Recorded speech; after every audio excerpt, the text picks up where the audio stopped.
Hello again and welcome back to Viewpoints on the Line. We'll take a look at the third topic we're talking about. Human Rights Tribunal of Ontario to decide medical marijuana case.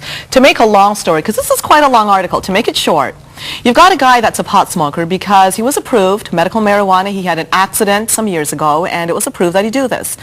Well, apparently he sets up a social joint outside a bar and grill, and the owner is angry about it, saying this is not good for business. People are complaining. Now he's saying, I have my rights as a medical marijuana smoker to smoke here just like the cigarette smokers do, and I want to exercise that right. So the case is now before the Human Rights Tribunal. It's also worthwhile mentioning that his lawyers are fighting for him to end up with what? $20,000 was it in this article? Something in that vicinity. Yeah. Quite a sum for him, which perhaps he needs in this position in his life. So I'd like to hear what the two of you think about it. Some are applauding it as a great battle, signifying people who are smoking pot for medical reasons, they have their rights too to smoke, even if it's outside of business, just like the cigarette smokers.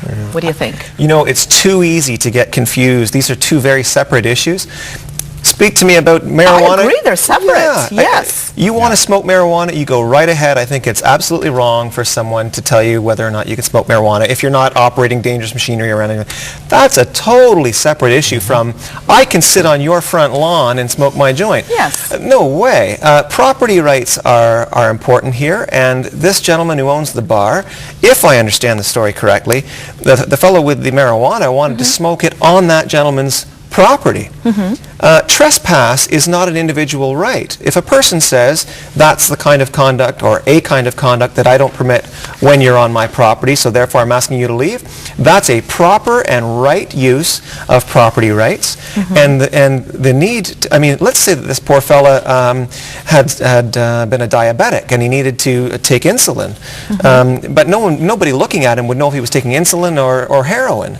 Is he supposed to be taking his insulin shot right at the front door of this guy's? And that's what I'm finding. To me, it just, it seems malicious, because at this point it seems like he's smoking it for enjoyment outside the bar and grill as opposed for medical purposes, because people do not take their insulin shots with cigarette smokers outside of a business. And obviously he's destroying this man's business, which I find malicious. And the guy's saying, what do? Go ahead and fight this and pay $150,000 out of my own pocket. In the meantime, this guy's appointed a lawyer. $20,000, so ask yourself the big question, who's paying for this?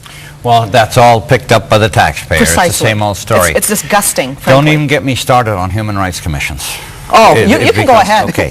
There was a case in BC recently where a young woman who worked in a fast food restaurant refused to wash her hands after going to the washroom. Human Rights Commission said that her right not to wash her hands was protected. Yummy. Now, excuse me, okay. Now, this to me is this guy who's smoking his medical marijuana.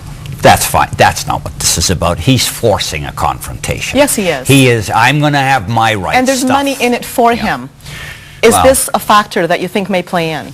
He's suing for we're becoming mental as distress. litigious as the Americans on every little thing. Every little thing. You know, if he's got mental distress, he's got lots of marijuana to take care of that.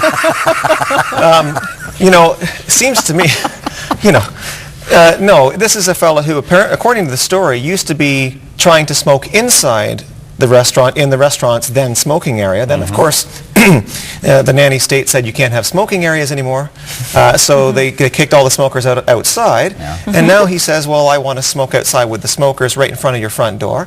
You know what? And that's the loophole. Where's he allowed to smoke this? Well, that's a loophole he's taking advantage of. The real question isn't, should he be allowed to smoke with the tobacco smokers? The question is, should the owner of the bar be able to tell everybody, tobacco and marijuana smoker alike, if he wants to, go. Back off my property. But what about if it's off his property but close by? Well, I still can't agree with the marijuana smoker because he's doing it socially here. My understanding of this case is he's on a public sidewalk, but he's right by the door. That was mine. Yes. That's my understanding. So he's claiming that he has a right, just as the tobacco smokers do, but he's it doing is it the public. socially. But it's still, in my opinion, there's a difference between marijuana and tobacco for children. And we're going to have to close now. Thank you very much for joining me. That's all the time we have. See you again next time. I'm Christine Williams, and from all of us, thank you for watching.